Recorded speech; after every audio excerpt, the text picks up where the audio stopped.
Hey guys, welcome to Crater Mania. I'm your host, the man they call Crater, and I'd like to welcome you all back to my 500 movies in 2025. And for this episode, this will be movies number 417 through 419.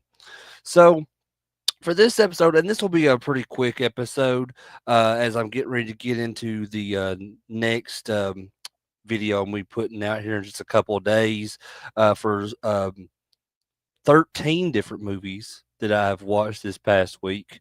Um, and then and so that will be my Monsters of Rock video where I'll be talking about a bunch of different movies, surrounding, rock and roll and heavy metal and how that, and it's just different ones like from horror to sci-fi to comedy. Um, so hopefully you guys can join me for that one. But for this episode, so earlier in the year, I've watched a few movies that were released this year in 2025. I talked about the Minecraft movie. I talked about Weapons. I talked about VHS Halloween. So I thought for just a really quick episode as a kind of a filler episode because I didn't really, you know, couldn't think of a really good theme between the Monsters of Rock uh, episode I'm getting ready to do. And the last episode I did, which was the Legacy of Dracula. So I was trying to come up with something in between those, and I just thought I would just watch a few more movies from the year 2025 that were released this year, and they're all horror movies. So I just want to talk about the new landscape of horror. Here we have especially here in 2025. So horror, in the past few years, has really been changing a lot and just kind of like going in a different direction as far as like just the content and just how things are filmed, and just and I know these aren't, this is probably within the past several years now, but like just if you look at films like X and Pearl and Maxine, that was one of the best horror like movie trilogies that I've seen in a very long time. And I loved it. And I love the direction that horror is going in for the most part. I mean, there's some horror movies here in the past few years that have been released that are kind of questionable, but these three that we'll be talking about tonight, um, I was really impressed. I really enjoyed all of these films. Um, this first movie that I want to talk about. So I remember when they were advertising this on TV, and like I was like, hey, I'd like to go to the theater and watch that, and um, didn't get around to it. I think this was released around the same time as the Minecraft movie. And I think I wanted to go watch this while the rest of the family went and watched the Minecraft movie, but I was talked into watching the Minecraft movie, and I actually had a good time with the Minecraft movie. If you want to know more of my thoughts on that one, you can go back and watch a review of that I did earlier this year. But for this first movie I want to talk about tonight, so like I said, I was interested just based off from the trailer I seen, back when it was released, and just never got around to watching it until here recently. So, um, and I've been a long time fan of Paul Rudd's work. I followed his career from Halloween 6 to Clueless to playing Ant-Man in the Marvel Cinematic Universe. Just his likability is really like a superpower.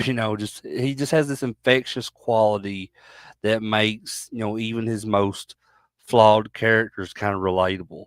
Um, so when this trailer for A24's Death of a Unicorn dropped, um, it looked like it had promised kind of dark fantasy horror comedy, pairing, with Paul Rudd with Jenna Ortega.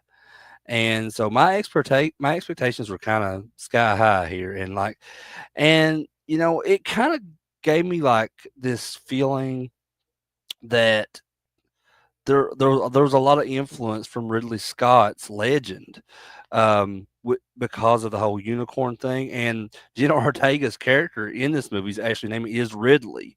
So, I mean, I really think there was a huge influence from Legend on this film, and just this film, it resulted in this kind of wild and ambitious and just chaotic, ride that I think is very bewildering. It's just this kind of messy, um, fascinating creature feature that much like the the the beast in the title is just it's beautiful, it's brutal, it just refuses to be kind of tamed, by any kind of conventional genre expectations. Um, so I mean, at its core, Death of a Unicorn is just this kind of it's a satire really of kind of corporate greed and just wellness culture and just that kind of generational divide, and it's just all wrapped in this kind of blood soaked height of this creature feature. And the film, it introduces us to Elliot Kentner, who is played by Paul Rudd, and he's this corporate lawyer whose best years and just moral compass seem to be behind him. And he's taken his kind of sharp, environmentally conscious, teenage daughter Ridley, played by Jenna Ortega, for this weekend retreat. At this isolated, ultra modern estate of this this billionaire boss, Odell Leopold, um, who's played by what's that guy's name? Richard Grant. So the tension between father and daughter is just very at hand here. Ellie is a sellout to Ridley and in her eyes, and she is just this the font of this youthful judgment in his. Um, so their strange journey takes this bizarre turn when Elliot, who's distracted when he's kind of having this argument in the car with his daughter, and he strikes this small unicorn with his car. Um, and just the immediate aftermath is really what sets the movie's kind of unpredictable tone. Um, so while Ridley is mesmerized and experiencing this cosmic vision, upon touching this unicorn's horn, um, Elliot's kind of panic takes over. So in this kind of shocking burst of violence, where um, he bludgeons this creature to death, with this tire iron, and just desperate, just to hide the evidence from his boss. So this single act just kind of splinters the story into its, component genres. Just the absurdity of it is comedy. The act of it is horror, um, and just the emotional fallout of it all is just pure drama. So upon arriving at the Leopold estate, which is this kind of sterile palace of just glass and steel, is populated by Odell and his wife Belinda, and just their very toxic and privileged son Shepard, who's played by Will Poulter. He does fantastic in this. So the secret of that unicorn is inevitably revealed. Um, but instead of horror, the Leopolds they see this as an opportunity, and so the creature's blood, miraculously clears, Ridley's acne and cures, Elliot's allergies. So when the unicorn is discovered to be alive, the Leopolds and their team of these on-site scientists see not a mythical being, but just the ultimate natural resource. So the unicorn's horn is grated into a substance that cures Odell's terminal cancer, and he immediately plans to monetize this as this immortality. Um, and this is where the movie's kind of satire and just it comes the sharpest, in the film, because and it just skewers, just that hollow, that corporate wellness that just commodifies nature, for profit. Um, Ridley, just kind of armed with this kind of art history knowledge of the unicorn tapestries, um, becomes this kind of lone voice of reason, arguing that they are defiling something sacred. So her pleas fall on these deaf, entitled ears, and just the film then pivots violently into its third act, transforming it into a full blown revenge horror film.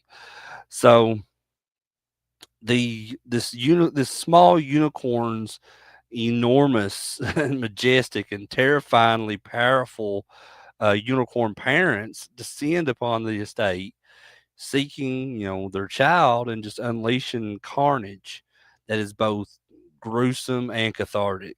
Um, so the ensuing hunt and the slaughter is visceral and unflinching. It's just a stark contrast to that whimsical, image of unicorns in pop culture.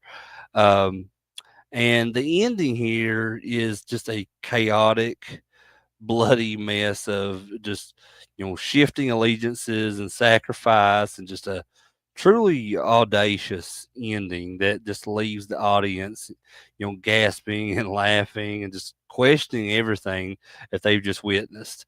um and I know that's very vague, but I'll leave it at that, because if you've not seen this movie, then definitely you need to watch this, and it's definitely something to see to believe. But Death of a Unicorn also marks the directorial debut of Alex Scarfman, and I guess that's how you say his name. I'm sorry if I pronounced that wrong. Um, and it carries all these hallmarks of of a first time feature. Unbridled ambition, just a surplus of ideas, and a slight struggle with kind of tonal consistency.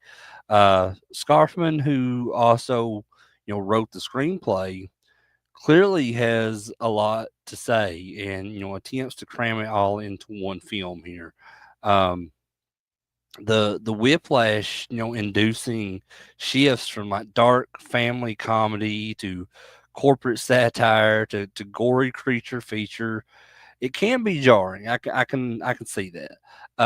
But because one moment we're laughing at this witty line, about organic sourcing. The next we're watching a unicorn impale a security guard.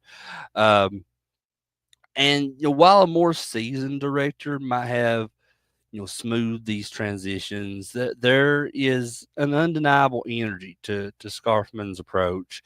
Um, he is unafraid to be weird, which is something I always support. And just he's unafraid to push those boundaries of audience comfort, and to let his film be as untamable as these mythical creatures. Um, the visual language is strong. It contrasting the pristine, cold architecture, of that Leopold estate with that raw, untamed beauty of the Canadian Rockies. This is an A24 film through and through. Where they prioritize just a very unique voice over mainstream commercial appeal. Um, Scarfman has crafted a film that just feels destined for heated post screening debates, and just a calling card that just screams confidence and just a refusal to compromise. And I highly respect that of him. Um, Now, given this film's kind of polarizing nature, and mixed critical reception, Death of a Unicorn is unlikely to be this box office behemoth. Instead, its legacy will almost certainly be that of a cult classic, I would think. Um, that whole genre bending audacity, memorable gore, and just at deeply relevant themes, guarantees it a long life in midnight movie slots and just and film studies discussions, just the film deconstruction of the unicorn myth, transform it from a symbol of just purity into this kind of avatar of nature's brutal vengeance is really its most powerful and lasting contribution. It forces us to kind of confront our own romanticized views of the natural world. Excuse me. And it also, it reminds us that nature is not here to serve us. It's a powerful force that will defend itself when exploited. Um, and for the actors, the film is fascinating. It is this fascinating entry, in their filmographies. For Jenna Ortega, it solidifies her reign as this kind of modern genre icon that she's become here in the past several years. And just allowing her to play this character who is both a victim and just a figure of immense power, where she's seen as the maiden to whom these beasts surrender to. And for Paul Rudd, it's just this brilliant subversion of his persona, Elliot, and where he's not the lovable hero. He is this weak, compromised man who just finds, his courage uh, far too late. And Paul Rudd, he navigates this moral decay with just incredible skill here, and just his his natural charm, that makes Elliot's poor decisions feel tragic rather than kind of purely villainous. Um, his performance in this film is really the film's anchor, I think, and providing this kind of human, um, flawed center, amidst the supernatural chaos that's going on. Um, but in conclusion, Death of a Unicorn is not a film for everyone, I don't think. It's a messy, tonally inconsistent, and its ending is bound to be divisive for a lot of people, I think. However, though, I think it is, it's also daring, it's intelligent, and just visually stunning. Um, and just from the perspective of a Paul Rudd fan, it was a thrill to see him tackle a role with such kind of moral ambiguity, and just proving once again that his range extends far beyond a comedic actor or a superhero in a Marvel film. And he and Jenna Ortega just create this compelling, if dysfunctional father daughter duo whose journey just provides the film its emotional core. Alex Scarfman has just delivered a debut that is as frustrating as it is exhilarating. It's a movie that just chews on these big ideas about capitalism, environmentalism, and myth. Even if it sometimes bites off more than it can chew. Um, it asks, difficult questions and just refuses to provide, easy answers right up to its final moments.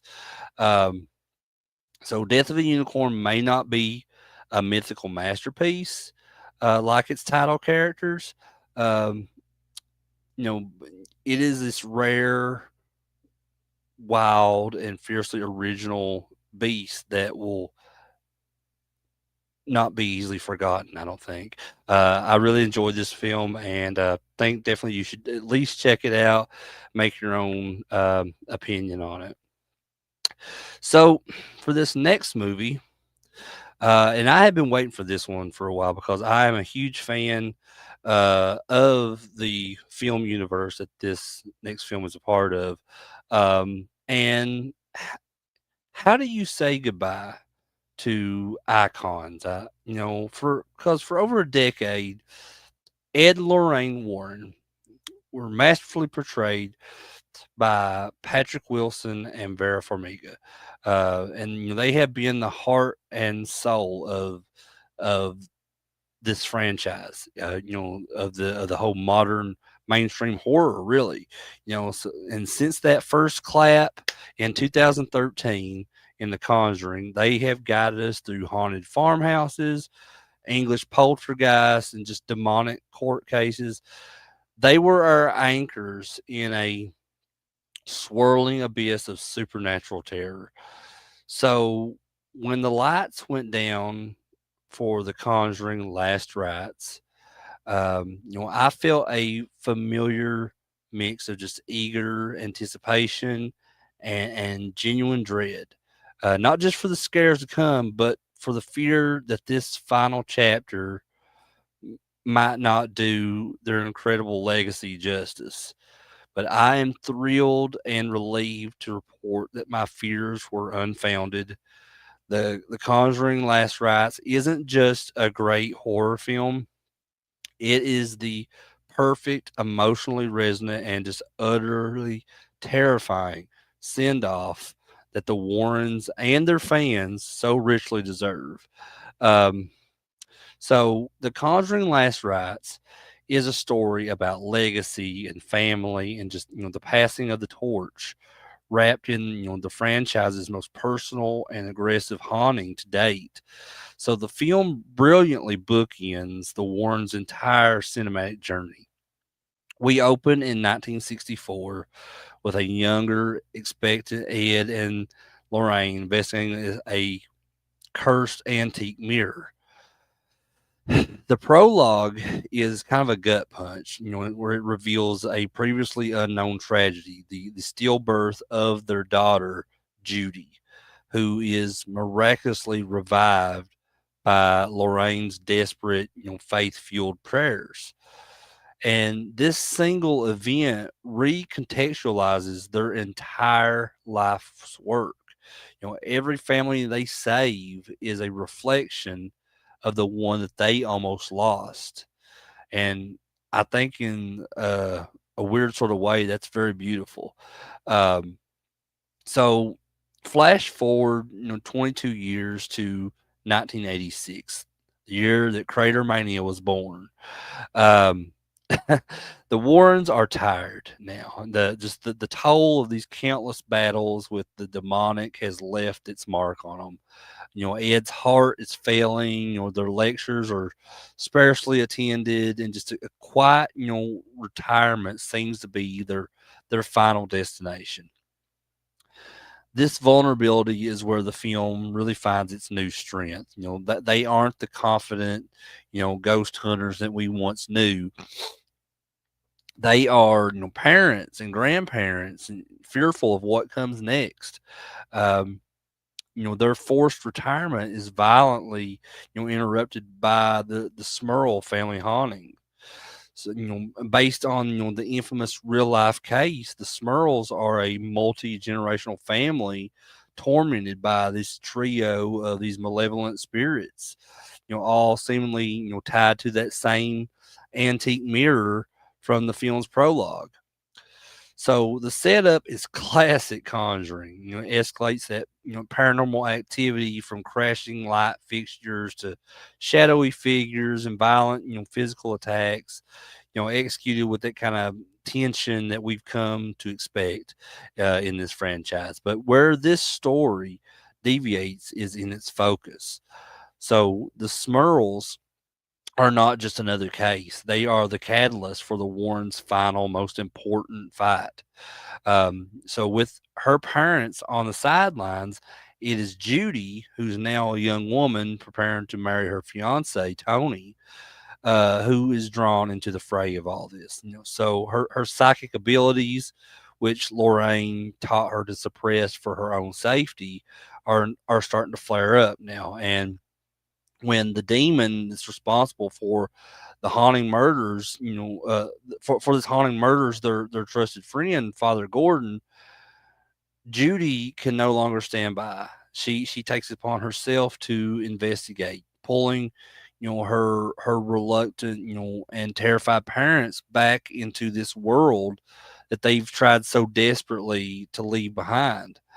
And the film masterfully kind of shifts its focus, become this story not just about saving the Smurls, but about saving Judy. And the demon isn't just haunting a house; it's hunting a bloodline, and it has its sights set on the Warrens' only child. So the ending here is just an absolute pressure cooker of horror and emotion, just and where it forces Lorraine to make a choice: either continue to shield her daughter from this world, or teach her to embrace her gift and fight back. And returning to the director's chair is Michael Chavez, and let it be said, this is his probably his best work, in my opinion. So, he having previously, helmed The Curse of La Llorona and The Conjuring, The Devil Made Me Do It. Michael Chavez has already proved, I think, his technical prowess within this universe. Um, but here he has finally, I think, synthesized the atmospheric dread of James Wan's original with this kind of profound emotional weight that is all his own. Um, he understands that the best scares in this series, you know, aren't the jump scares, though there are plenty of expertly crafted ones here. But just the quiet, agonizing moments of suspense, a shadow moving just out of focus, or a door creaking open in a silent house, or a voice whispering, from the darkness, stuff like that. So, his direction allows Patrick Wilson and Vera Farmiga to to deliver their most nuanced performances yet, I believe. The deep, unwavering love between Ed and Lorraine has always been the franchise's kind of secret weapon.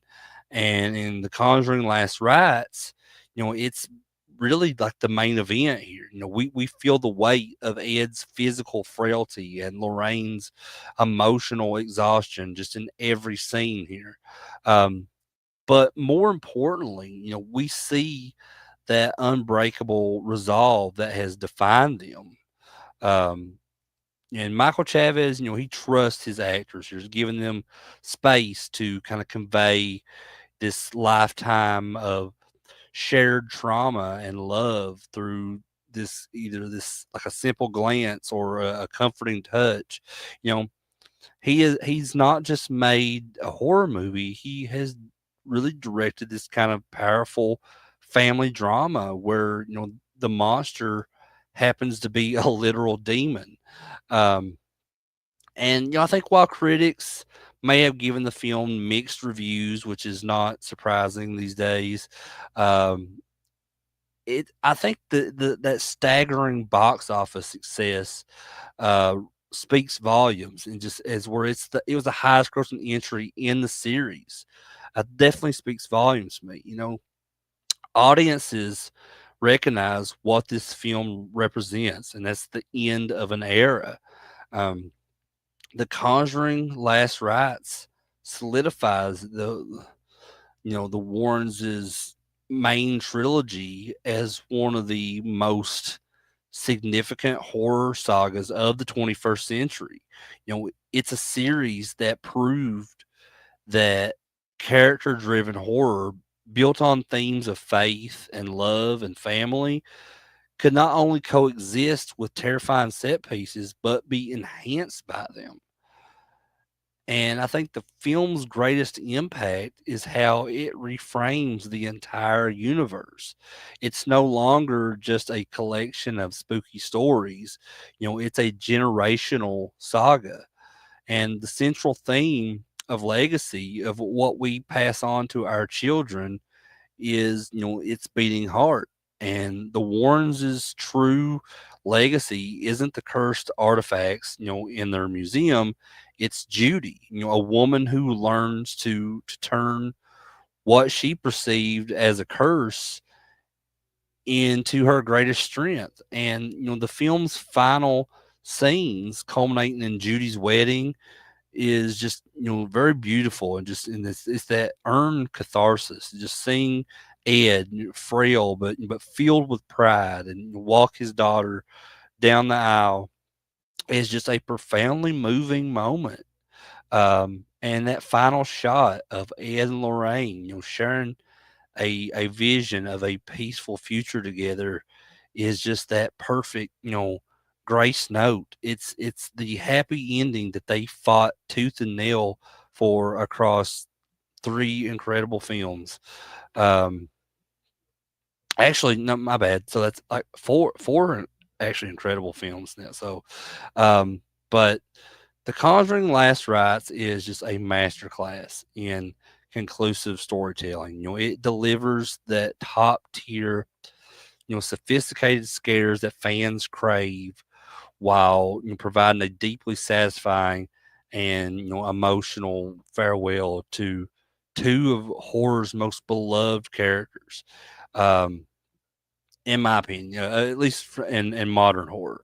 It pays homage to the films that came before it, while confidently forging its own identity as the most personal and high stakes entry in the series. Um, it's a film that understands that true horror isn't just about what lurks in the shadows, but about the terrifying possibility of losing the people we love. Um, and for fans who have been on this journey from the beginning, like myself, this film is everything that we could have hoped for. I think it's beautiful, is terrifying, and it's just a triumphant final prayer. I think for the king and queen of the supernatural, um, in the cinematic world, at least. So definitely, if you're a Conjuring universe fan like myself, and you still not watched Last Rites, don't take too much time. Definitely check this movie out.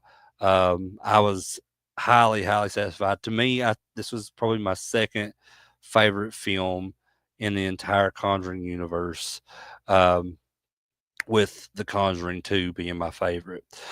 But yeah, definitely watch this one, form that opinion of your own, and let me know what you guys think. Um, but that brings me to the last film I'm going to be talking about for tonight. Said I will be back. We'll be back tomorrow night, where I'll be doing my. Well, actually, let me see. Tomorrow night is actually um, the debut of Stranger Things season 5, and I actually have my Stranger Things cup here. I'm drinking out of. So I don't know if I will be doing a stream tomorrow night.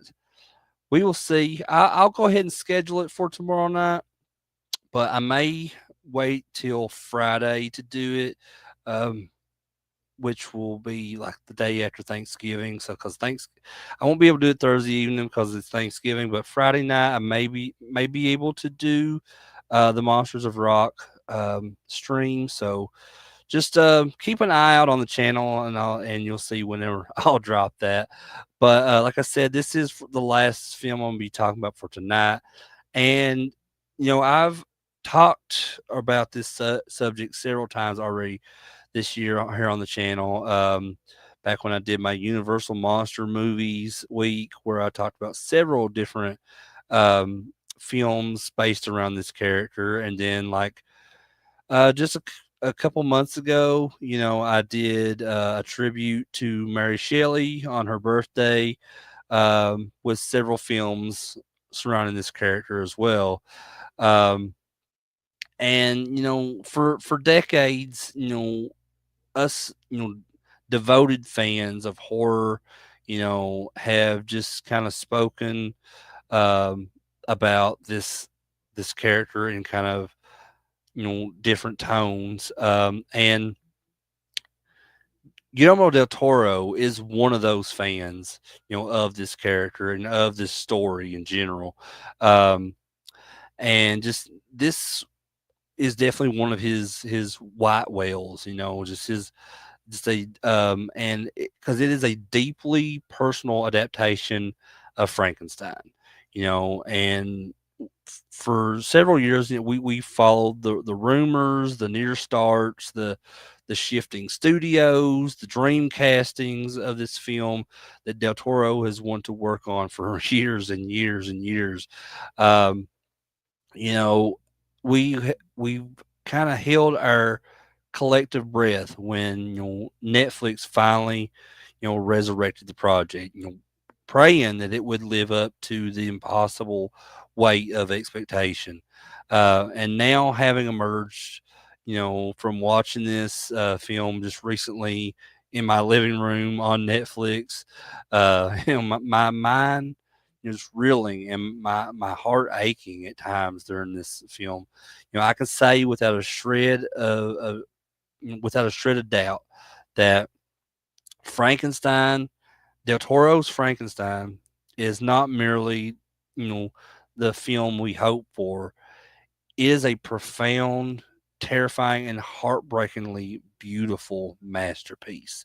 Just a definitive cinematic telling of Mary Shelley's epic tragedy that will be studied and revered for generations to come, I think. Me and my wife Candace, we absolutely loved this movie. And and both of us lifelong fans of Mary Shelley's novel, and just as fans of Guillermo del Toro's just unique brand of monstrous empathy. This film feels like a culmination. It is the perfect marriage of a master storyteller and just that foundational text of modern horror. A work that finally captures the novel's philosophical depth, its gothic dread, and its searing emotional core. um, and this movie is a story of fathers and sons, of creation and abandonment, of humanity's pride, and just that search for grace in a world that offers none. um, the film, which is written and directed by Del Toro, stars a career best for Oscar Isaac, as this brilliant, tormented Victor Frankenstein, and then you have Jacob Elordi, delivering this transformative, soul shattering performance, as the creature, the monster. They are supported by the lovely Mia Goth as the compassionate Elizabeth, and just the ever reliable Christoph Waltz in the small but pivotal role, um, as the arms merchant, Henrik Harlander. So the film's narrative structure is a stroke of genius, and just cleaving closely to Mary Shelley's format. It begins in these frozen wastes of the Arctic, where a ship is ice locked, and its crew rescues a near dead Victor Frankenstein. So this kind of framing device immediately establishes a tone of just bleak finality before plunging us into the past through a brilliant two-act flashback structure of Victor's tale, followed by the creature's tale. And I absolutely love this. This is so awesome that they did this. But Victor's tale paints a portrait of a man, forged by trauma, just and the death of his mother, in childbirth, and that subsequent cruelty, of his surgeon father. It plants the seeds of his obsession to conquer death itself. And Oscar Isaac plays Victor not as some cackling madman, but as this tragic figure of just this towering intellect and just profound emotional immaturity. His arrogance is a shield here. His ambition, a desperate cry for the paternal approval that he never received. And Del Toro's camera lingers on the details of his work. The laboratory is a breathtaking cathedral of blasphemy, and all these brass coils and glistening viscera and just soot stained stone. Just a perfect marriage of the late Bernie Wrightson's iconic illustrations and Del Toro's own kind of baroque sensibilities. And the creature sequence is not this moment of triumph, but this visceral, terrifying ordeal of science and sacrilege that just leaves both creator and audience kind of shaken. Um, and when the creature lives, Jacob Elordi's performance begins here. Initially his movements are clumsy. His sounds are very guttural. Um, the film bravely refuses to make him this instant monster. He is a child basically in a titan's body. And Victor's reaction is kind of a mixture of like awe and revulsion and that mirrored cruelty of his own father. Um, and I think that's the story's original sin. It's here that Mia Goth's Elizabeth becomes the film's kind of moral compass. Um, as Victor's brother's fiance, she is the only one who sees this flicker of humanity in the creature, and her natural empathy is just a stark contrast to Victor's scientific detachment. Um, Mia Goth, is just an actress who has built a career on portraying complex and just, often unsettling characters. She channels just a quiet strength and heartbreaking decency uh, as Elizabeth. And just her brief connection with the creature, teaching him her name is this kind of beacon of hope in a very darkening world. You know what I mean? So Victor's, act of setting fire to the lab is not just an attempt to destroy his creation. It's an attempt to burn away his own guilt. It's a failure that will haunt him to the ends of the earth. Um, so then we come to the pivot of the film to the creature's tale. And this is where the film, I think, achieves this kind of transcendence. We follow the creature into the wilderness and experiencing, his terror and wonder. And Del Toro renders this sequence like a dark fairy tale. So the scene where he secretly aids this poor family, only to be hailed as the spirit of the forest, is achingly tender. And I absolutely love this. I felt like it was very beautiful, this whole segment of the film. Just the friendship that he forges with the family's blind grandfather is really the soul of the film. um, Through these lessons, Jacob Elordi's performance really evolves as the character, as the creature. His physicality softens, his speech develops, and just his eyes are, which were once vacant, kind of fill with this profound sorrow. And he learns of love and language and loss, only to have it all violently ripped away from him. And Jacob Elordi communicates the creature's anguish not through these monstrous roars, but just through a deep, resonant grief that is just utterly human. And when he discovers, Victor's journals, in the lab's ruins, his quest for his creator becomes this desperate search for identity and justice. Um, and just that inevitable confrontation on William and Elizabeth's wedding night is just a masterclass in tragedy. This isn't a monster attack; it's a collision of sins, and just the creature's demand for a companion is a plea against eternal solitude. And Victor's refusal, is his final fatal act of pride. That the accidental shooting of Elizabeth is not this moment of schlocky horror, but this kind of gasp inducing, operatic tragedy. And as she dies in the creature's arms, you know, we're not watching a monster and its victim. We're watching these two souls who were, both brutalized by Victor's ambition, to share this moment of this shared agony. And, Williams dying, condemning of Victor, saying, Victor, you are the true monster, is simply that articulation of what we have known all along.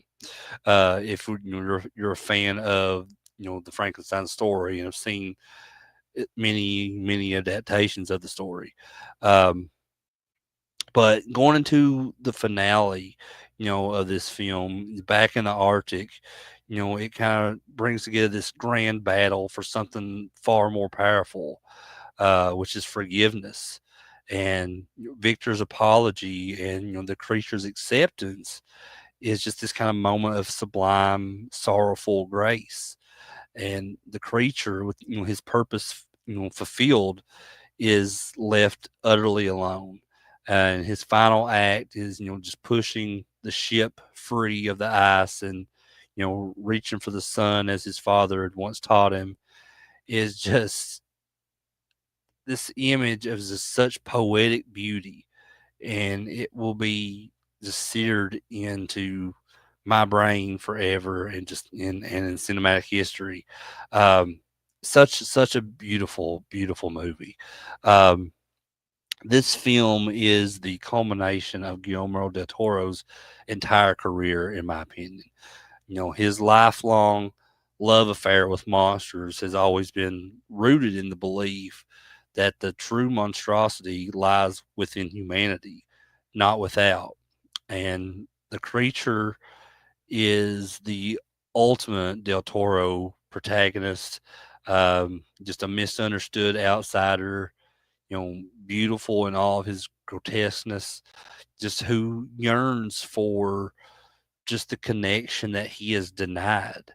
And he stands, you know, alongside, the amphibian man from The Shape of Water, and the ghost of Santi from The Devil's Backbone, as one of Del Toro's great, empathetic outcasts. Um, and visually, this film is a gothic dream. Just the production design is immaculate, from that sterile, opulence of the Frankenstein estate to that hellish grandeur, of the laboratory. Just and the practical effects, there's a very effects heavy design of the creature. It's an absolute triumph, and just honoring Bernie Wrightson's sketches, while allowing Jacob Elordi's performance to shine through these intricate, expressive prosthetics. This is a like a breathing world steeped in atmosphere and shadow, and just in a stark and welcome contrast to that sterile, CGI landscape of modern blockbusters.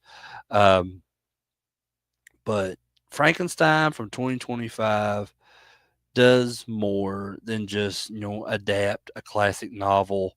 It reclaims it.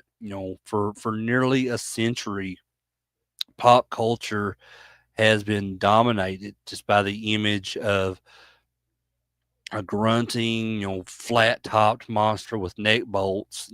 Just a caricature born from James Whale's, brilliant 1931 film starring Boris Karloff. And Del Toro has finally and definitively, shattered that image, just restoring the creature to its rightful place as one of literature's most tragic and eloquent, figures. Um, and I think the film's legacy will be twofold here. So, for the horror genre, it is just a reminder that horror can be art of the highest order, philosophical, emotional, just visually stunning. It proves that creature features can be, profound character studies. And for, pop culture, it's a new benchmark. Future generations will now picture Jacob Elordi's, sorrowful eyes and Oscar Isaac's haunted gaze when they think of Frankenstein. Um, and Guillermo del Toro's Frankenstein is just a monumental achievement. It is a work of just, I think, staggering ambition, and technical brilliance, and just most importantly, immense heart. It, um, it's a film that understands that core of Mary Shelley's novel. Is not the horror of a reanimated corpse, but the tragedy of a rejected child. And just powered by these fearless, performances from like Oscar Isaac and Jacob Elordi and Mia Goth, is just a devastating mediation on creation and responsibility and just that universal human need for love. Um, it's not just the best horror film of the year, it's one of the great films of the decade. Just a dark and beautiful and just, essential piece of cinema that has given this timeless story one of its most powerful and definitive voices. Um, but yeah, absolutely. If you've still not watched Del Toro's Frankenstein, it's on Netflix streaming. Uh, One of the best Frankenstein films that I have ever watched in my entire life.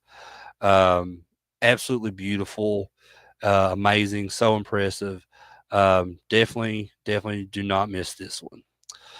But guys, I guess that is it for tonight. Like I said, I'll be back either tomorrow night, not sure, because I'm gonna be watching the first 4 episodes of Stranger Things, so I'll probably be busy with that. So more than likely Friday night I'll have my next episode up, so I'll be covering, like I said, 13 movies on that, and that will be my Monsters of Rock show. So don't miss that one. If you're a rock and roll fan, if you're a heavy metal fan, um, and you like that kind of stuff in movies, definitely want to check out that episode. So like I said, that will be Friday night when I'll be talking about those. Then just got some more stuff coming up for the rest of the year because we're quickly approaching the end of the year.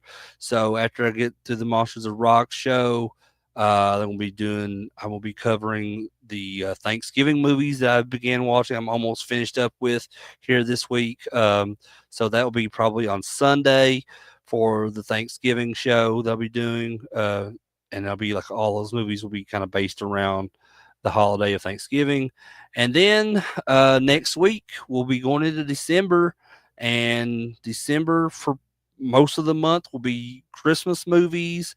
And then right towards the end of the month, we'll be doing a few New Year's Eve and New Year's movies just to finish out the 500 movies in 2025 because we are almost there, folks. And just based on where I'm at right now. So like even though this episode that I'm currently covering is 417 through 419, right now I'm around four. I'm almost at 430, I believe, or I'm into the 430s. I can't remember exactly where I'm at, but definitely check out these upcoming shows. Everybody that's been on this journey so long with me, like I appreciate you guys so much for just checking out, the channel and just listening to me talk about these movies. Um, just thank you for everybody that watched tonight's episode or watched any of the episodes in the past, or thank you ahead of time for if you watch any of the future episodes coming up, for the rest of this year. Um, you don't know how much that means to me, you guys. And just but drop me a comment below if you've seen any of the movies I've talked about tonight. Drop me a comment below of what your favorite of those movies were, or if you didn't like those movies, you can tell me about it. Or just tell me something about those movies, or you can just talk about any of the movies that were released in 2025, and we could talk about that as well. If you like this video, please give it a thumbs up. I'd really appreciate that. And if you're new to the channel, please hit that subscribe button below. to catch more videos from me like this one. And as always, click that bell for any future notifications. But with all that said, um, I'm Crater. This is Crater Mania. I love you guys. Have a good night.